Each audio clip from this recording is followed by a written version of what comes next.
gara Xabier Alberdi, Itsas Museoko ikerlaria eta historian aditua, Mikel Alberdi, historian aditua, beste sasoi batekoa, hemen joango gara dan osatzen, eta artxiboetako zerbitzu buru dan Ramon Martin bebai gurekin.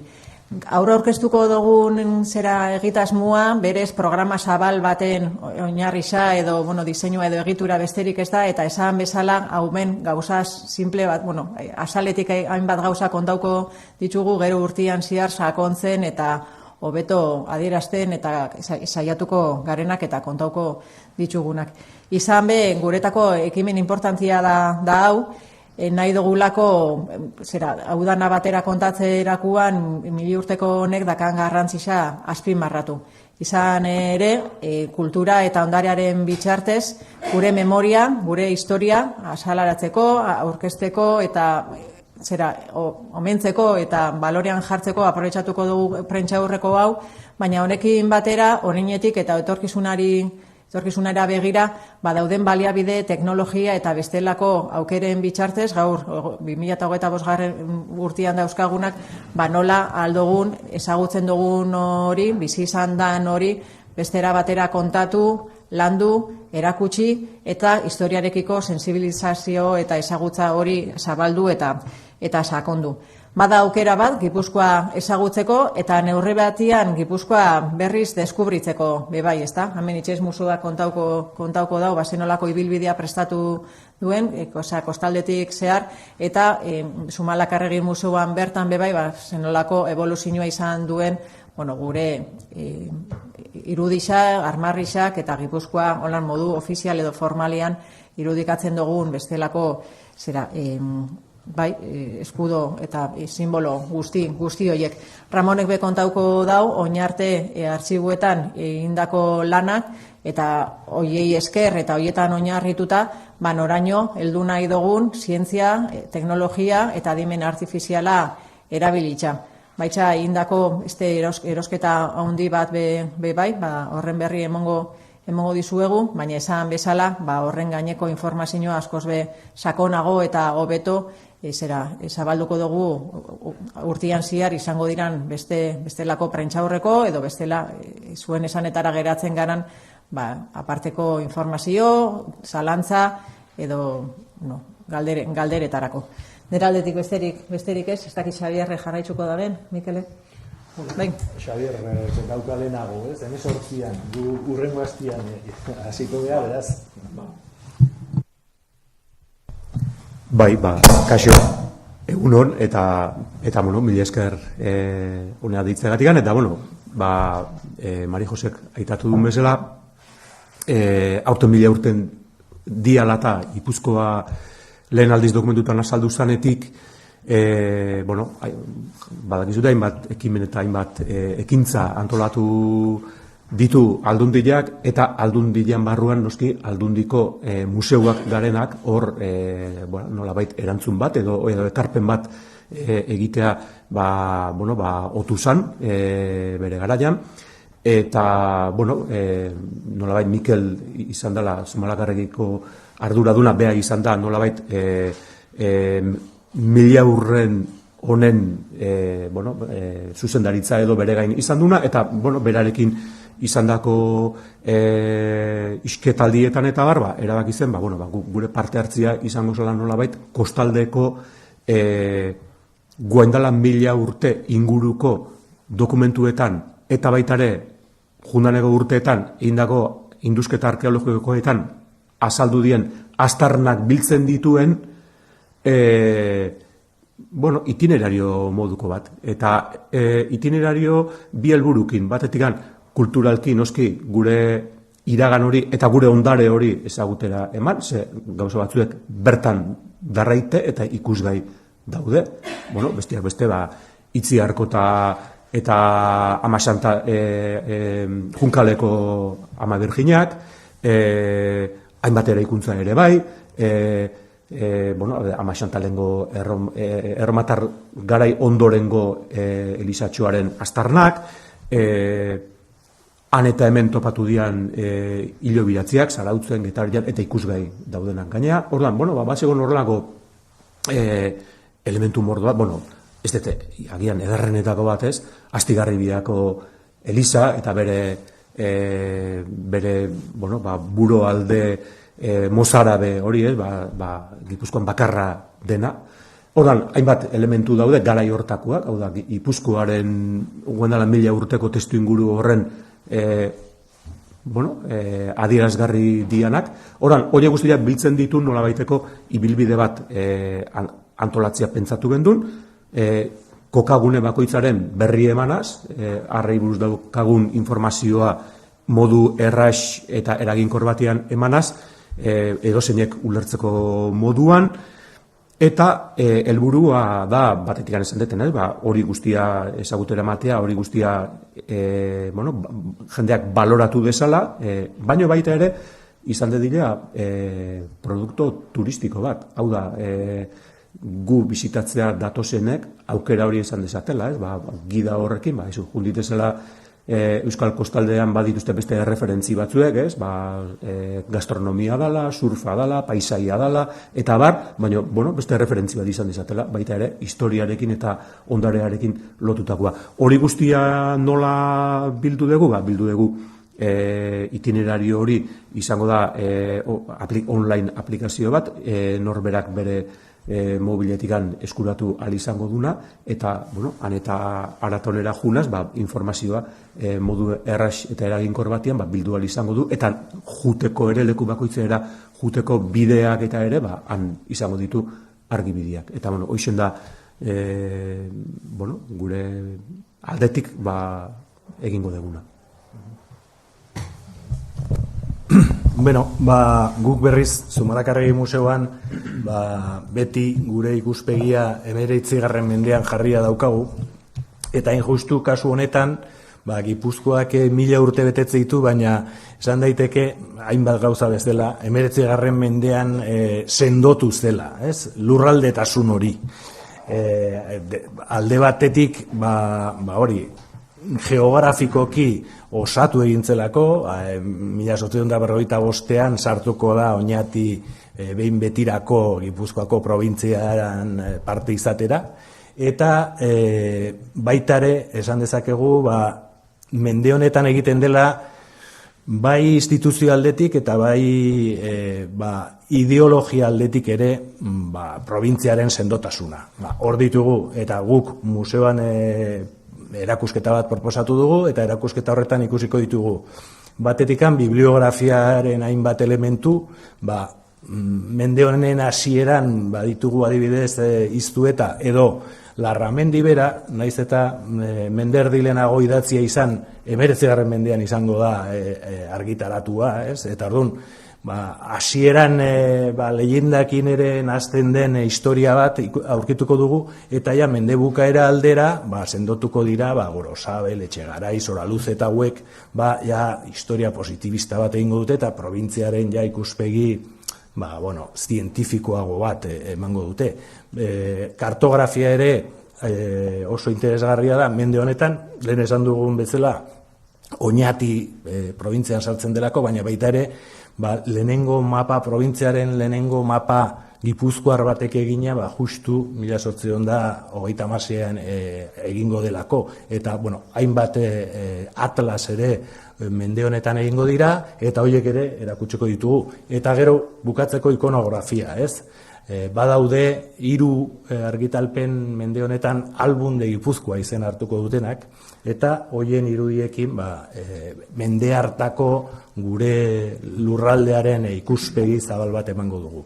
Eta baita ere gero olio pare bat ere izango ditugu, oso esangoratsuak, bata azkuerena, non Foru Aldundiak ordainduko dizkio bere ikasketak margolari izateko Erroman, eta egingo dizkio hainbat enkargu, eta hoien artean adibidez Gipuzkoaren armarria margotuko du berak Erroman Foru Aldundiarentzat, eta oso simbolikoa da Foru Aldundia bere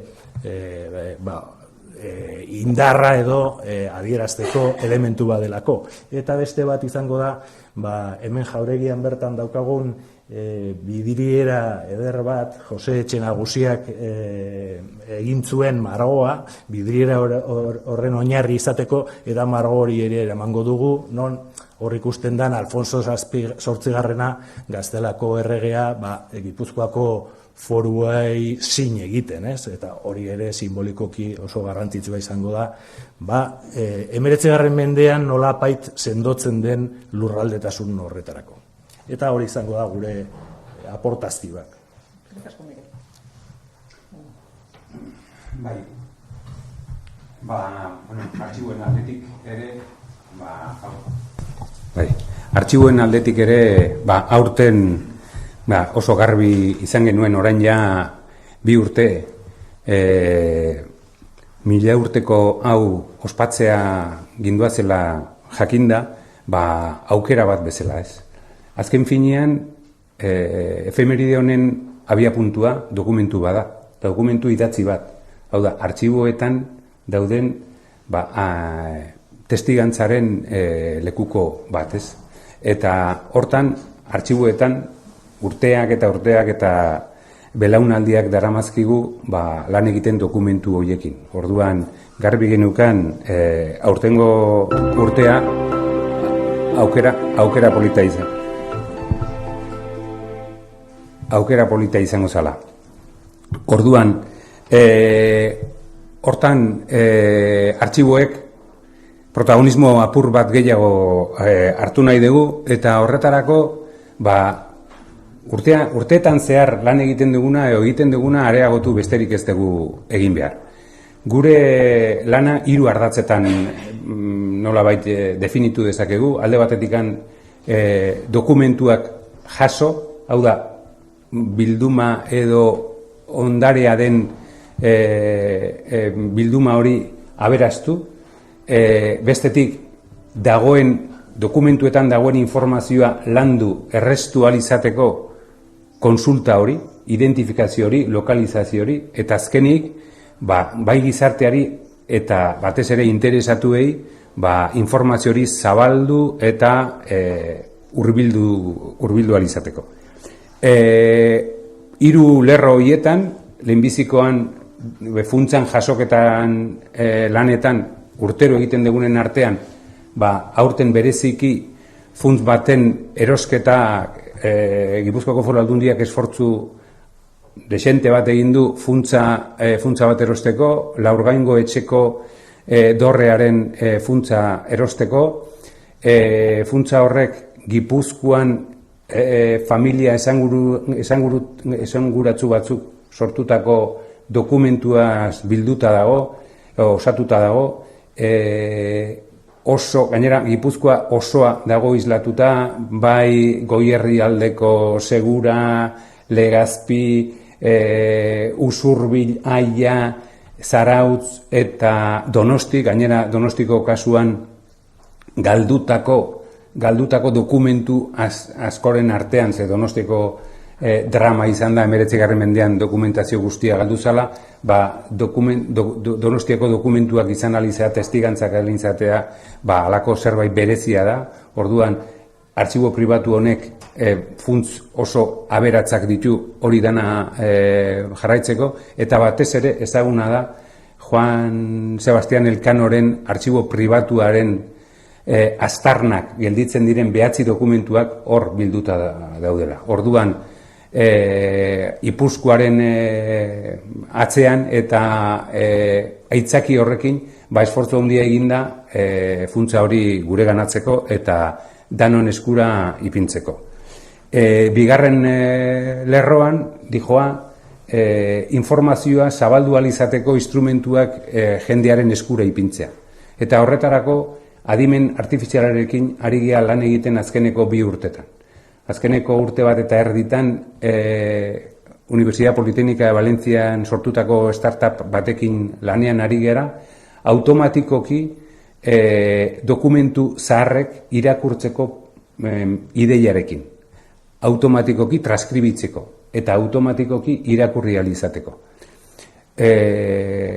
Irailean aurkeztuko da egitasmo honen emaitza, gutxi gora bera 220.000 irudi, osea, 220.000 dokumentuen transkribaketa dago. Transkribaketa horrek ahalbidetzen duena da aktetan Gipuzkoako Foru Aldundietako eta diputazioetako aktetan jasota dagoena, hau da, informazio bat oso zaila dena eskuratzea, ze azken finean akta baten jasotzen diren gauzen berri oso anitza da, eta oso zaila da esplotatzen. Orduan izango ditugu 1540 eta 1948 arteko akta guztiak, bai Foru Aldundikoak eta baita ere Batzar Nagusietakoak, eskuragarri, konsultagarri eta ikerketarako edo kuriosidaderako ate bat irikitzen dela. Ate berri bat irikitzen dela, orain arte ezin izan degula alako zerbait pentsatu ere egin, orain 5 urte esaten baldin badigute alako zerbait izango zanik, segurazki gu parra egingo genuken. Baina, teknologia ikaragarri aurreratu du horretan, eta teknologia zuzentzen danean antzineko dokumentuetara, ikusten dugu, produktu berriak edo egitasmo berriak edo lan berriak sortu ditzakegula. Eta azkenik, 3. atalean, hau da, gure ondarearen berri eman eta zabaltzea, horretan, hainbat ekimen ezberdin egingo ditugu. Orain ekainean adibidez, badatoz ate irieketako jardunaldi batzuk, normalean artxiboetan nahiko zaila izaten da egunerokoa jarraitzea, ditugun baldintzetatik abiatuta nahiko zaila da, baina aurten esfortzu berezi bat egin nahi dugu, eta orduan 4 egunetan Gipuzkoa Foru Aldundiko 2 artxibo historikoek, Gipuzkoako Artxibo Orokorra eta Gipuzkoako Artxibo Historiko Probintziala Oñatin eta Tolosan daudenak, iriki izango dira edonor jurnalizateko eta ikusi alizateko zer egiten dan, nola egiten dan, nola zaharbetetzen diren dokumentuak zertara dedikatzen diren, hori dana zabalik geldituko da. Ez hori bakarrik. Martxan ipini nahi izan dugu, podcast eta bideo batzuk, alako pilulak izateko, alako zerbait erakusteko, 1000 urte hauen ibilbidean zeintzuk dokumentuak islatzen duten Gipuzkoaren eginkizuna, Gipuzkoaren identitatea, Gipuzkoaren inguruko historia. Horiek guztiak ezagutu ahal izango dira, hori podcastak eta bideoen bitartez saiatzeko pixka bat guk zaindu, babestu, zabaldu egiten dugun ondare hori, pixka bat honen ezagunan gainean, pixkat handitzeko. Orduan, 3 lerro horietan zentratzen dira artxiboetako lanak, eta, hortan bizkanaka garai honetan erakusten jungo gara, edo martxan ipintzen jungo gara alako ekimenak. Eta maitzeko, nahi izan dugu hauek zera ospakizuna beste, konpartidu eta partekatu bestelako erakunde eta herriekin, eta horregaitzik uda ikastaro bat antolatu dugu, irailean zera izango dana, eta uda ikastaro horretan alako paralelismo bat edo, Txileko adituekin elkarlanian, bertan erakutsiko da, oindela 1000 urte, nolakoa zan, bertako, Hego Amerikan loratzen ari ziren zibilizazioak, handetan zehar, hainbat herri eta zibilizazioa ari zirala sortzen, eta gurekin batera, eta naiz jakinez, bertan zeuanik eta guk mentxe, nolako antzekotasuna eta nolako bizipenak izan zen ari ziren momentuan bertan, eta amengo Gipuzkoarekin alderatuko dira. Eta gero bestetik urtero ospatzen dira Trobada Aspirenaikas, alako topaketa batzuk, Pirinioetako erakunde, elkarte eta adituena, etnografian adituena, eta urtengo deialdisa hementxe izango da, Gordailuan hain zuzen be, urrian izango dira topaketa hoiek, eta hitzaldi, mahai inguru eta bestelako, egitarauan barne izango dira bizitak eta, txanguak gure lurraldea eta gure ondaria bebai kanpotarregi edo etorriko dira hoiei erakusteko. Besterik gabe, hause kontautako guztia, 1000 urteko hau ospatzeko martxan jarri duguna, bestelako ideia batzuk badauzkagu, ondiokan behi, igual, lantzen ari garena, eta beste guzti haue bezala, hobeto sakandu eta salduko dugula aurrerago.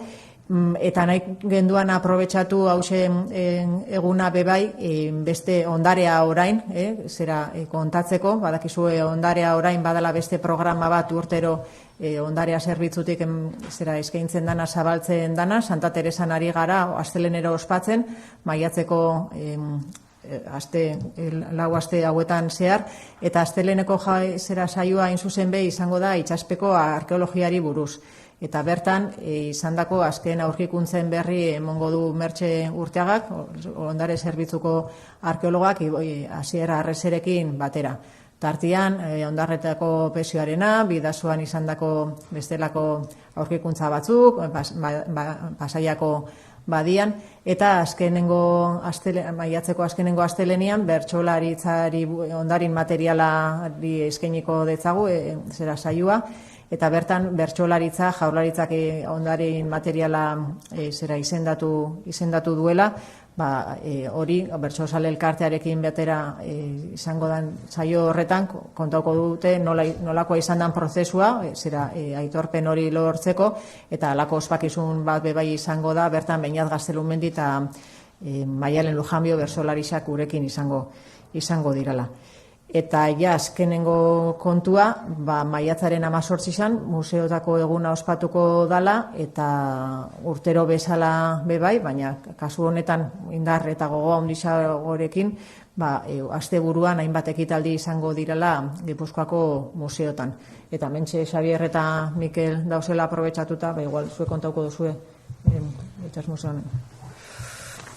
Bueno, printzipioz, 3 museoak doainik izango direla, bisitagarri, asteburu honetan zehar, eta gero, bakoitzak tailer batzuk antolatzen ditu, Euskal Itxasek zuzeu kontatu? Bai, guk antolatu ditugu bi motatako ekitaldiak, batetikan gaur egunean museuan dagoen erakusketara bisita gidatua, doainik izango da. Eta gero baita ere, famili tailerra portura begira izeneko familian iteko tailer bat, nolabait Donostiko portua ezagutzeko eta portuaren historia ezagutzeko. Bileak izango dira, hau izango da maiatzak 17an, portura begira, 11:00 izango da, eta bestia maiatzak 17an 11:00 euskeraz eta 12:00 gaztelaniaz. Bai. A mí sí me gustaría, si es posible, un pequeño resumen en castellano, no todo, por supuesto, pero simplemente comentar un poco qué nos vais a ofrecer de aquí hasta final de año para celebrar estos 1000 años de Guipúzcoa y qué buscáis, cuál es el objetivo de toda esta programación. Pues el objetivo, desde luego, es celebrar la convivencia y los valores de este territorio, y nos parece que la mejor manera es reivindicando ese patrimonio que entre todos nuestros antepasados, nuestros ancestros han ido construyendo, y que a nosotros nos toca la labor de conservar y de difundir en un esfuerzo, como decía Ramón en la presentación, también por compartir este conocimiento y estos recursos que tiene el territorio. Desde ahí la programación en los 3 museos forales, desde el Itxas Museoa, que ofrecerá en su página web un recorrido por la historia de Guipúzcoa a través del patrimonio marítimo. En Zumalacárregui también habrá una muestra de documentación y de recursos más historiográficos. Contaremos un poco la consolidación del territorio por una parte a nivel geográfico y luego institucional también, ¿no? Digamos que el siglo XIX es cuando la exposición lleva como título definitivamente Guipúzcoa. Y luego los archivos, pues Ramón nos cuenta mucho mejor. Pues más o menos lo que he pretendido explicar es que hay 3 líneas de trabajo en las que normalmente se trabajan los archivos, que es la recogida del patrimonio documental, el trabajo de tratamiento informativo de ese patrimonio documental para que sea accesible a los ciudadanos y, por último, precisamente todos los procesos de difusión de información en relación con el patrimonio documental. En el primero, además del trabajo que todos los años se hace de recogida de fondos documentales que siempre se está haciendo, este año la Diputación Foral de Guipúzcoa ha hecho un esfuerzo especial por comprar el fondo del archivo de la Casa de la Torre de la Orgain, que es un fondo del siglo XV al siglo XIX, muy interesante, en el que se recoge, digamos, documentación producida por diferentes familias de muchos entornos diferentes de Guipúzcoa, desde el interior hasta la costa, hasta San Sebastián anterior a la quema, o sea, documentación de altísimo valor, y que además es muy conocido porque es el archivo en el que se conservan las únicas 9 cartas del archivo privado de Juan Sebastián Elcano, que, digamos, estaban en manos privadas hasta este año y que pasan a ser parte del patrimonio público.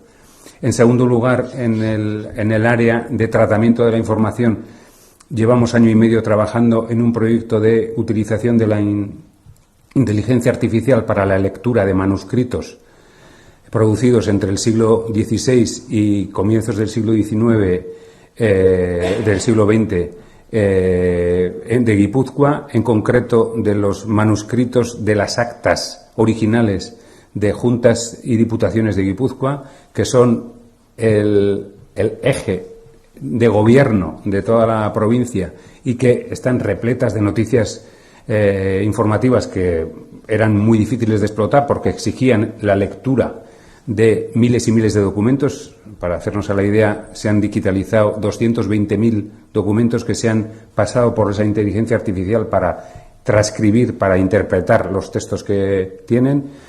Eso se va a poner a disposición de los usuarios y de la ciudadanía en general, y esto es un salto, para nosotros un salto importante en la manera de tratar la información. Y por último, en lo que se refiere a la política de difusión, se van a hacer diferentes actividades.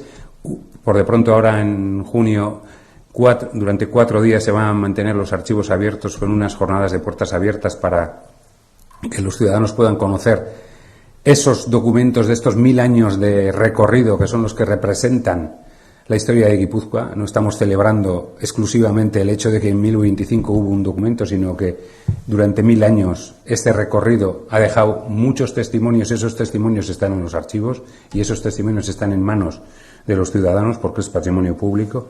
Así que queremos que se conozca esto, y para eso además hemos puesto en marcha una serie de producción de podcast y diferentes vídeos que van a servir como pequeñas cápsulas de información, pequeñas informaciones de 2, 3 minutos, 4 minutos que se pueden ver, que se pueden oír en un momento determinado y que sirven un poco para acercar ese patrimonio y la lógica que tiene ese patrimonio para explicar ese recorrido, la historia que es la historia de Guipúzcoa a través de los documentos.